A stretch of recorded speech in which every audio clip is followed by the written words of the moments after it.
Olá pessoal, aqui é o Giovanni Perger e estou gravando esse vídeo aqui para dar umas dicas para aqueles que, como eu, têm o Robert Leahy como uma grande inspiração, como um autor extremamente integrativo e cujas propostas, além de serem muito bem fundamentadas do ponto de vista teórico e empírico, elas são extremamente práticas. Eu quero aqui colocar algumas considerações sobre um instrumento dele que se chama Escala de Esquemas Emocionais de Leahy, que quem acompanha as publicações do autor pode ficar confuso em relação às diferentes versões que estão disponíveis e, portanto, esse vídeo é para falar a respeito de o que nós temos disponível e quais são as confusões que a gente pode ter, tá? Então, em primeiro lugar, vamos ter um panorama dos livros em que a gente pode encontrar esse instrumento. A gente tem inicialmente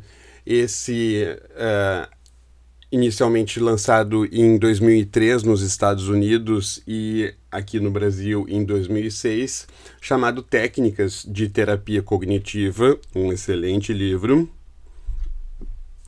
Depois disso, nós temos em 2011 o lançamento do livro Regulação Emocional em Psicoterapia, que foi lançado aqui no Brasil em 2013. E agora, o que tem de mais atual, o livro Terapia do Esquema Emocional, que então é a coroação da proposta dele em cima de trabalhar os esquemas que o paciente tem sobre as suas emoções. O original publicado em 2015 e aqui em 2016. Então, inicialmente, as versões que nós tínhamos disponíveis eram desses dois livros aqui, tá? Então, a gente tem aqui na tela as duas versões, tá? Aqui à esquerda, o livro em português de 2006 e à direita, o em português em 2013. Elas são, então, a escala é disponível para ser fotocopiada, né? Então, nesses ambos os casos, tem essa possibilidade. A gente tem algumas diferenças de tradução entre uma e outra, que eu não vou entrar em detalhes aqui, e que a gente tem um problema que começa quando nós vamos olhar a questão da interpretação, levantamento dessa escala. No livro de 2006, aqui à esquerda, nós temos as 14 dimensões e, junto com os títulos, temos, entre parênteses, aqueles itens cujo score devia ser invertido. Mas a gente vê aqui que todos eles estão com parênteses, de modo que isso provavelmente foi um problema na hora de revisar essa parte. De modo que a correção, segundo esse livro aqui de 2006, ela não é fidedigna. E em 2013 nós temos essa versão aqui que, se eu não me engano, tem algum item que faltou um parênteses para inverter o score, mas nesse sentido o que está disponível no portal eu revisei e ali está certo. Uma coisa importante então a respeito dessas versões anteriores, tá? Além do fato de o autor ter disponibilizado para o uso de fotocópia para usar com os pacientes, é que as dimensões da escala, se a gente for analisar, existem algumas dimensões que parecem mais positivas, por assim dizer, como, por exemplo, validação, né, aqui na outra versão traduzida como legitimidade, e outras que têm um viés negativo, como, por exemplo, culpa. Então, isso é algo que causava uma certa confusão na hora de interpretar, porque algumas dimensões eram, assim, boas, eram fatores de resiliência, fatores de proteção que o paciente tinha, e outros negativos, mas isso não era colocado de maneira muito clara, tá?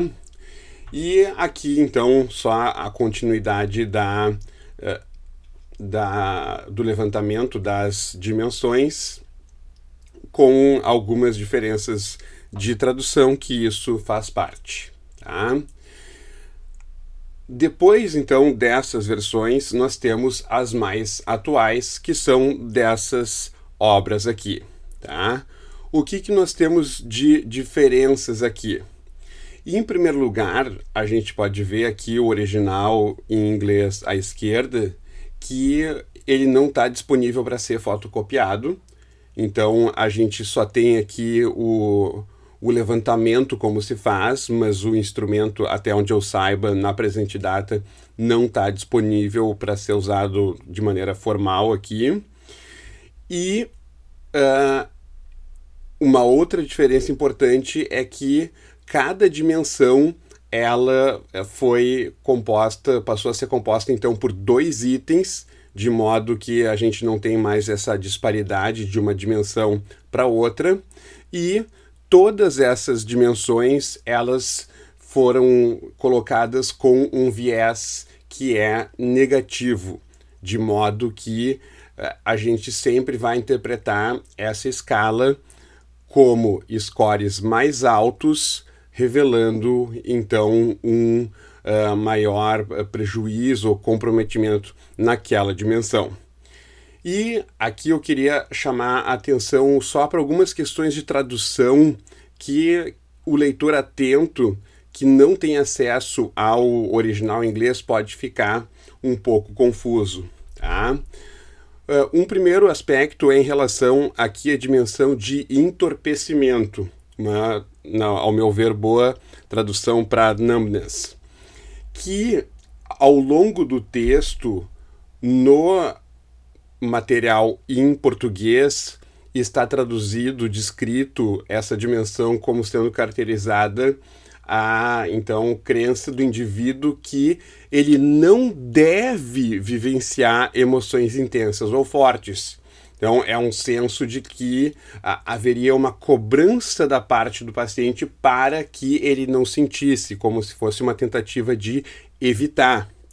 Porém, no original em inglês, a gente tem aqui colocado que o entorpecimento se refere à crença do indivíduo de que ele não experiencia emoções intensas ou fortes.